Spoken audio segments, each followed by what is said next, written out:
Hello and welcome to No BS with Dr. Wood, and I'm Dr. Norman Wood. I was asked to comment on a video of a police officer giving his opinion of men currently in this country and his warning to women. He has been a police officer for 8 years, so he pretty much knows what he's talking about. I was in law enforcement for almost 20 years and now a doctor for almost 30.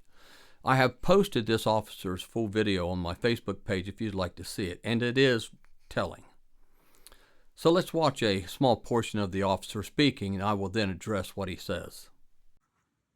Hey guys, I've been a night shift cop for the past 8 years in one of the biggest cities in the United States. And I'm realizing more and more that women are just completely oblivious to something that most men already know, which is that most men are not good. Ladies, whatever you think good is, we are not it. I'm going to tell you right now that most men are just a world without laws, a world with no consequences to men. Us men, we already know how dangerous other men are. We understand that men are barbarians. That's why so many guys carry weapons on them. All sorts of weapons. Knives, guns. There's people stocking up on rifles and ammo in their house. Do you think we're trying to protect ourselves from women? No, we're carrying all this stuff because of other men. We understand how barbaric men can be. And somehow women are kind of missing that. He's absolutely correct. And women do not have a good idea of how men really are. You think you do, but in reality you don't. And how could you? We don't think the same. It's like saying men understand how women think, and we don't. And anyone who says he does is lying. I'll give you a good example of the difference. A woman will look at a cat and say, "Oh, what a pretty cat."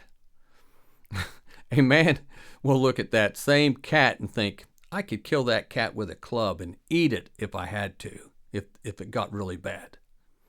Now that's an extreme view, but it's an accurate one. There is no way a woman's mind can go to where a man lives in his own head. Looking back when I was a young boy, I would say most guys were good guys. Probably 80% were good boys. Good boys you could trust and rely on. And they were that way not because of their mothers, but because of their fathers. Their fathers instilled that discipline and respect that those boys showed. If a young boy got out of hand, he did not fear his mother after the age of 10. But all of us boys always, and I mean always, feared our fathers. And when the mother said, "Just wait until your dad gets home," that caused an immediate change in bad behavior. Over the past 60 years, fewer and fewer boys have been raised by their fathers. And now, I would say only 20% of current men are good men. And that's pushing it. The rest are heathens, and they have all been raised by single mothers. Almost half of the young boys today are raised in single mother homes, and this is the absolute truth.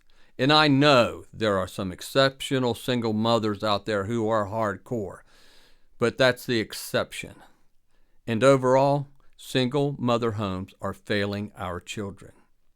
If you do not have a man in that same house, those boys are 3 to 4 times more likely to use drugs, commit crimes, and go to prison. 75% of prison inmates are from single mother homes, and I know because I'm the former physician director of the West Virginia Divisions of Corrections and Rehabilitation. 90% of street gang members are from single mother homes. And if you are a female, you are 3 to 4 times more likely to get pregnant as a teenager and to use drugs in a single mother home.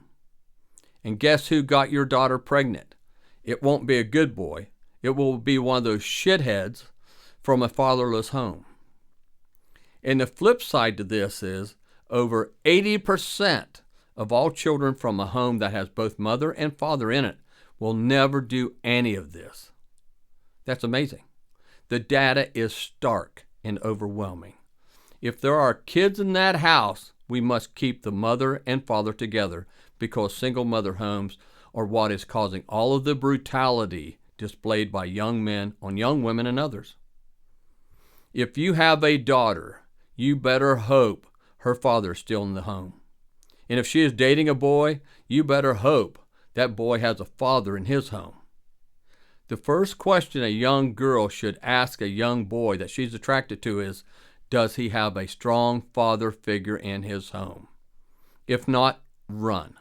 Because the odds of him being a disrespectful, undisciplined man prone to violence is 4 times more likely than a young man that was taught respect, discipline, and how to control his aggression by his father.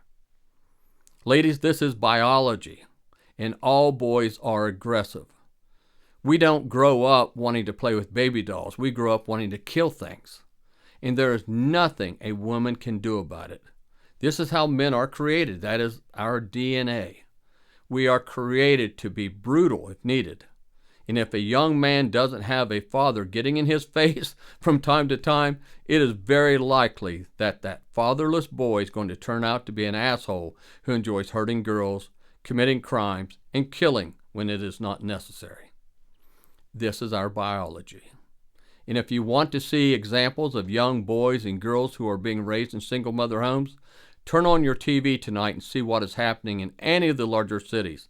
Look at the takeover of the intersections by youth gangs. Look at the groups of youths who are robbing the stores, breaking the display cases and taking whatever they want. Look at the gangs that are beating the elderly on the sidewalks or stabbing them in a subway. These kids are almost exclusively from single mother homes. So ladies, if you want to stop this from happening, if you want to protect your daughter, keep that man in that house at least while you have minor children at home. And I address this to the ladies because it is you who are filing for divorce 70 to 90% of the time. And we must stop this because it is the children who are being hurt the most. No matter what you think, these are the facts, no matter what you feel. The feminist movement has almost ruined this country. We need both parents in that home doing their God-created duties. The women need to be cooking for the family and nurturing and teaching the children, and the man needs to be the head of the household and providing for the family and protecting it and teaching respect and discipline to the children, especially those young boys. And until we get back to how God intended us to live, we will continue to sacrifice our children, and our society will continue to go down the tubes. So it's up to us. We must stop single mother homes and our children being raised in a daycare by somebody else. We can either continue to throw our children to the wolves, or we can do what must be done to turn this around. And the plan to do this is not new. It has been around for thousands of years. God created us to do this, and it takes a mother and a father working together to raise good children. And unless we raise good children, we will not have a good society. And in time, it will fail.